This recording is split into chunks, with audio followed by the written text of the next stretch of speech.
ನೋಡ್ರಿ, ಲೋಕಸಭೆ ಚುನಾವಣೆ ನಾವು ಹೇಳೋದೇನು, ಇನ್ನೊಮ್ಮೆ ಸರ್ವೆ ಮಾಡಿ. ನಾವು ಜಾತಿ ಗಣತಿ ಮಾಡ್ಲಿಕ್ಕೆ ನಮ್ಗೆ ಇರೋದಿಲ್ಲ. ಯಾವುದೋ ಕಾಲದ್ದು ಒಂದು ಗಣತಿ ಯಾರ ಮನೆಗೆ ಹೋಗಲ್ಲ, ಯಾವ ತಾಲೂಕಿಗೆ ಹೋಗಲ್ಲ, ದಲಿತರ ಮನೆಗೆ ಹೋಗಲ್ಲ, ಹಿಂದುಳಿದರ ಮನೆಗೆ ಹೋಗಲ್ಲ, ಲಿಂಗಾಯತರ ಮನೆಗೆ ಹೋಗಲ್ಲ, ಒಕ್ಕಲಿಗರ ಮನೆಗೆ ಹೋಗಲ್ಲ, ಬ್ರಾಹ್ಮಣರ ಮನೆಗೆ ಹೋಗಲ್ಲ. ನೀವು ಹೇಳಾರಲ್ಲ ತುಮಕೂರು ಸಿದ್ಧಗಂಗಾ ಮಠ ಶ್ರೀಗಳು ನಮಗೆ ಬಂದೇ ಇಲ್ಲ ಯಾರು ಓದ್ತಾರೆ. ಕಾಂಗ್ರೆಸ್ನವ್ರು ಹೇಳಕತ್ತಾರಲ್ಲ, ಅಲ್ಲೇ ವಿನಯ್ ಕುಲಕರ್ಣಿ ವಿರೋಧ ಮಾಡಕತ್ತಾರ. ಹೆಬ್ಬಾಳಕರ್ ಹೇಳ್ತಾರ, ಶಾಮನೂರು ಶಿವಶಂಕರಪ್ಪ ಹಿರಿಯ ನಾಯ ಅವ್ರು ಹೇಳ್ತಾರ.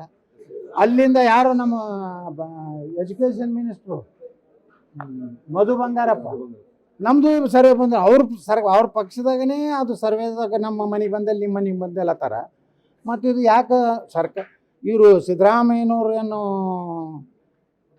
ಇದೇ ನೆಪದಿಂದ ಸರ್ಕಾರ ಪತನ ಆಗಲಿ ಅಂತೇಳಿ ಏನಾರು ಅವ್ರ ಮನಸ್ಸಿನಾಗಿದ್ದರೆ ಏನು ಹೇಳಕ್ಕಾಗೋದು. ನಾನು ಒಬ್ಬ ಭಾಳ ದೊಡ್ಡ ನಾಯಕ ಆಗ್ತೇನೆ ಅಂತ ಹೋಗಿ ಅಧಿಕಾರ ಕಳ್ಕೋತಾರೆ.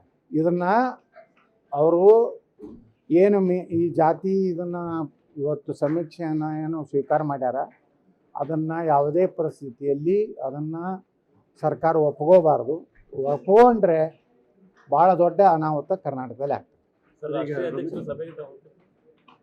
ರಾಷ್ಟ್ರೀಯ ಅಧ್ಯಕ್ಷರು ನನಗೆ ಬೆಳಗ್ಗೆ ಮತ್ತು ನಿನ್ನೆ ಫೋನ್ ಬಂದಿತ್ತು ಬರಬೇಕಂತೇಳಿ. ನಾನು ಇಲ್ಲಿ ಶಿವಾಜಿ ಮಹಾರಾಜರ ದೊಡ್ಡ ಕಾರ್ಯಕ್ರಮವನ್ನು ಬರೋದು ಆಗೋದಿಲ್ಲ ಅಂತೀನಿ. ರಾತ್ರಿ ಈ ಕಾರ್ಯಕ್ರಮ ಮುಗಿಸಿ ಬೆಳಗಾವಿಗೆ ಹೋಗ್ತಾ ಇದ್ದೀನಿ. ನಾಳೆ ಬೆಳಗ್ಗೆ ಅವ್ರನ್ನ ಭೇಟಿ ಆಗ್ತೀನಿ.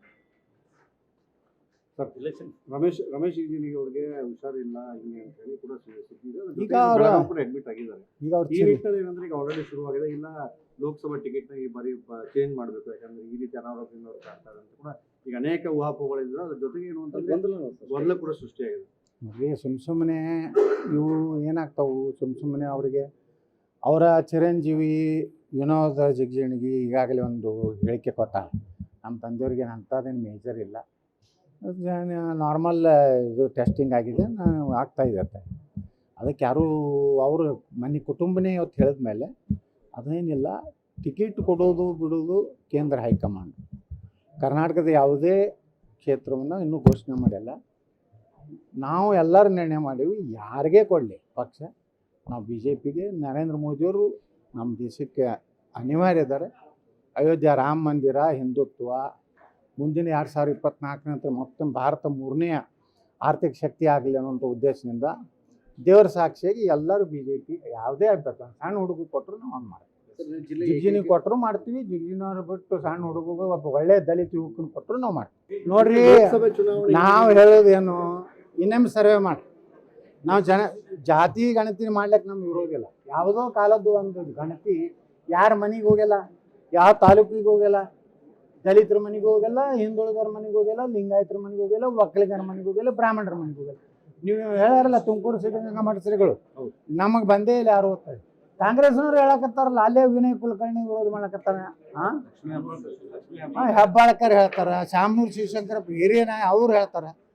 ಅಲ್ಲಿಂದ ಯಾರು ನಮ್ಮ ಎಜುಕೇಶನ್ ಮಿನಿಸ್ಟ್ರು ಮಧು ಬಂಗಾರಪ್ಪ, ನಮ್ಮದು ಸರ್ವೆ ಬಂದ್ರೆ ಅವ್ರ ಪಕ್ಷದಾಗನೇ ಅದು ಸರ್ವೆದಾಗ ನಮ್ಮ ಮನೆಗೆ ಬಂದಲ್ಲಿ ನಿಮ್ಮ ಮನೆಗೆ ಬಂದೆಲ್ಲತ್ತಾರ. ಮತ್ತು ಇದು ಯಾಕೆ ಇವರು ಸಿದ್ದರಾಮಯ್ಯನವ್ರು ಏನು ಇದೇ ನೆಪದಿಂದ ಸರ್ಕಾರ ಪತನ ಆಗಲಿ ಅಂತೇಳಿ ಏನಾರು ಅವ್ರ ಮನಸ್ಸಿನಾಗಿದ್ದರೆ ಏನು ಹೇಳಕ್ಕಾಗೋದು. ನಾನು ಒಬ್ಬ ಭಾಳ ದೊಡ್ಡ ನಾಯಕ ಆಗ್ತೇನೆ ಅಂತ ಹೋಗಿ ಅಧಿಕಾರ ಕಳ್ಕೋತಾರೆ. ಇದನ್ನು ಅವರು ಏನು ಈ ಜಾತಿ ಇದನ್ನು ಇವತ್ತು ಸಮೀಕ್ಷೆಯನ್ನು ಏನು ಸ್ವೀಕಾರ ಮಾಡ್ಯಾರ, ಅದನ್ನು ಯಾವುದೇ ಪರಿಸ್ಥಿತಿಯಲ್ಲಿ ಅದನ್ನು ಸರ್ಕಾರ ಒಪ್ಕೋಬಾರ್ದು. ಒಪ್ಕೊಂಡ್ರೆ ಭಾಳ ದೊಡ್ಡ ಅನಾಹುತ ಕರ್ನಾಟಕದಲ್ಲಿ ಆಗ್ತದೆ. ರಾಷ್ಟ್ರೀಯ ಅಧ್ಯಕ್ಷರು ನನಗೆ ಬೆಳಗ್ಗೆ ಮತ್ತು ನಿನ್ನೆ ಫೋನ್ ಬಂದಿತ್ತು ಬರಬೇಕಂತೇಳಿ. ನಾನು ಇಲ್ಲಿ ಶಿವಾಜಿ ಮಹಾರಾಜರ ದೊಡ್ಡ ಕಾರ್ಯಕ್ರಮವನ್ನು ಬರೋದು ಆಗೋದಿಲ್ಲ ಅಂತೀನಿ.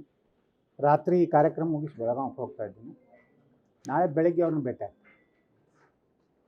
ಸರ್, ರಮೇಶ್ ಇಂಜಿನಿಯರ್ ಅವ್ರಿಗೆ ಹುಷಾರಿಲ್ಲ ಹಿಂಗೆ ಅಂತ ಹೇಳಿ ಕೂಡ ಈಗ ಅವರು ಅಡ್ಮಿಟ್ ಆಗಿದ್ದಾರೆ. ಈಗ ಅವ್ರು ಈ ನಿಟ್ಟಿನಲ್ಲಿ ಏನಂದ್ರೆ ಈಗ ಆಲ್ರೆಡಿ ಶುರುವಾಗಿದೆ, ಇಲ್ಲ ಲೋಕಸಭಾ ಟಿಕೆಟ್ನ ಈ ಬಾರಿ ಚೇಂಜ್ ಮಾಡಬೇಕು, ಯಾಕಂದ್ರೆ ಈ ರೀತಿ ಅನಾರೋಗ್ಯದಿಂದ ಅವ್ರು ಕಾಡ್ತಾರೆ ಅಂತ ಕೂಡ ಈಗ ಅನೇಕ ಊಹಾಪೋಹಗಳಿದ್ರೆ ಅದ್ರ ಜೊತೆಗೆ ಏನು ಅಂತಂದ್ರೆ ಗೊಂದಲ ಕೂಡ ಸೃಷ್ಟಿಯಾಗಿದೆ. ನೋಡಿ, ಸುಮ್ಮನೆ ಇವು ಏನಾಗ್ತಾವು, ಸುಮ್ಮನೆ ಅವರಿಗೆ ಅವರ ಚಿರಂಜೀವಿ ವಿನೋದ ಜಿಗಜಿಣಗಿ ಈಗಾಗಲೇ ಒಂದು ಹೇಳಿಕೆ ಕೊಟ್ಟ. ನಮ್ಮ ತಂದೆಯವ್ರಿಗೆ ಅಂಥದ್ದೇನು ಮೇಜರ್ ಇಲ್ಲ, ನಾರ್ಮಲ್ ಇದು ಟೆಸ್ಟಿಂಗ್ ಆಗಿದೆ, ನಾನು ಆಗ್ತಾಯಿದೆ. ಅದಕ್ಕೆ ಯಾರೂ ಅವರು ಮನೆ ಕುಟುಂಬನೇ ಇವತ್ತು ಹೇಳಿದ ಮೇಲೆ ಅದೇನಿಲ್ಲ, ಟಿಕೆಟ್ ಕೊಡೋದು ಬಿಡೋದು ಕೇಂದ್ರ ಹೈಕಮಾಂಡ್. ಕರ್ನಾಟಕದ ಯಾವುದೇ ಕ್ಷೇತ್ರವನ್ನು ಇನ್ನೂ ಘೋಷಣೆ ಮಾಡಿಲ್ಲ. ನಾವು ಎಲ್ಲರೂ ನಿರ್ಣಯ ಮಾಡೀವಿ, ಯಾರಿಗೇ ಕೊಡಲಿ ಪಕ್ಷ, ನಾವು ಬಿ ಜೆ ಪಿಗೆ. ನರೇಂದ್ರ ಮೋದಿಯವರು ನಮ್ಮ ದೇಶಕ್ಕೆ ಅನಿವಾರ್ಯ ಇದ್ದಾರೆ. ಅಯೋಧ್ಯ ರಾಮ ಮಂದಿರ, ಹಿಂದುತ್ವ, ಮುಂದಿನ 2024 ನಂತರ ಮತ್ತೊಮ್ಮೆ ಭಾರತ 3ನೇ ಆರ್ಥಿಕ ಶಕ್ತಿ ಆಗಲಿ ಅನ್ನೋಂಥ ಉದ್ದೇಶದಿಂದ ದೇವರ ಸಾಕ್ಷಿಯಾಗಿ ಎಲ್ಲರೂ ಬಿ ಜೆ ಪಿ ಯಾವುದೇ ಅಭ್ಯರ್ಥಿ ಸಣ್ಣ ಹುಡುಗ ಕೊಟ್ಟರು ನಾವು ಮಾಡ್ತೀವಿ. ಜಿಗ್ಜಿನಿಗೆ ಕೊಟ್ಟರು ಮಾಡ್ತೀವಿ, ಜಿಗ್ಜಿನವ್ರು ಬಿಟ್ಟು ಸಣ್ಣ ಹುಡುಗ ಒಬ್ಬ ಒಳ್ಳೆಯ ದಲಿತ ಯುವಕನ ಕೊಟ್ಟರು ನಾವು ಮಾಡ್ತೀವಿ.